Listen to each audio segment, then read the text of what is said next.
अस्सलामुअलैकुम दोस्तों, सोब सीरियल मोहब्बत जे माग जे ईंदड़ नई एपिसोड में छा थींदो ऐं छा थियण वारो आहे।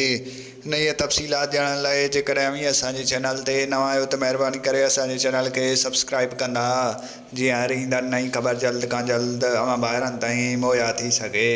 दोस्तों, हाणे हलूं था ड्रामे जी तफ़सीलात जी तरफ़। तव्हांखे ॾेखारियो वेंदो त ईंदड़ नई एपिसोड में वसायो ऐं जेको आहे पाॾो जेल में हूंदा ऐं जेको आहे वीचारा ॿई बेवस हूंदा ऐं रोअंदा, चवंदा त आख़िर असांजो केरु आहे जेको असांखे हिते छॾाईंदो, ऐं हिक ॿिए खे चवंदा लॻे थो त असांजी ज़िंदगी हिते गुज़री वेंदी।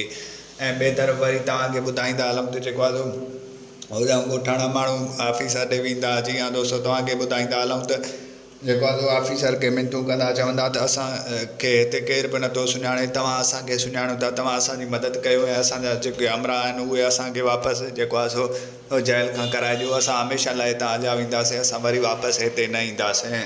होॾां वरी तव्हांखे ॿुधाईंदा हलूं त ॻोठ में वरी के नवां माण्हू ईंदा आहिनि। जेको आहे सो उन खां पोइ मुजेरी वारा परेशान हूंदा। मुजेरी सभिनी खे दिलासो ॾींदो, चवंदो त जिते असां सभिनी जी मानी थिए थी त उते हिन अमरा जी मानी थींदी त छा थी पवंदो। ऐं मुजेरी जेको आहे सो सभिनी खे पियो दिलासा ॾींदो। ऐं होॾां वरी तव्हांखे ॿुधाईंदा हलूं त जेको आहे सो ॻोठ जूं न्याणियूं जेके आहिनि वधाई ऐं जेको आहे सो राणी, उहे बार बार घर खां ॿाहिरि वेंदियूं ऐं पंहिंजनि महबूबनि जूं राउंड निहारींदियूं। ऐं तंहिंखां पोइ हू जेको आहे सो हुनजी माउ हुनखे झलींदी, जेको आहे सो बेगुल चवंदसि त तव्हां जेको आहे सो ॿाहिरि बार बार छो थियूं वञो। तंहिंखां पोइ हू चवंदसि त हाणे अम्मा हिते वेही छा कयूं, हिते असांखे मज़ो ई न पियो अचे।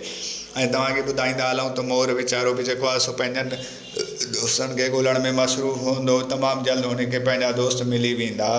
ऐं तव्हां ॿाहिरनि खे ॿुधाईंदा हलूं त हिन ड्रामे में तमामु बहितरीनु मज़ो थियण वारो आहे। अॻे खां हाणे मज़ो वधी वियो आहे, पर कुझु किस्तनि खां पोइ अञा मज़ो वधी वेंदो। दोस्तों, तव्हांखे मुंहिंजो रिपोर्ट कीअं लॻो कमेंट में पंहिंजो राय ॾींदा। वठंदा इजाज़त, मिलंदासीं नए वीडियो में। तेसिताईं रखंदा पंहिंजो ख़्यालु, ईंदा इजाज़त। अल्लाह।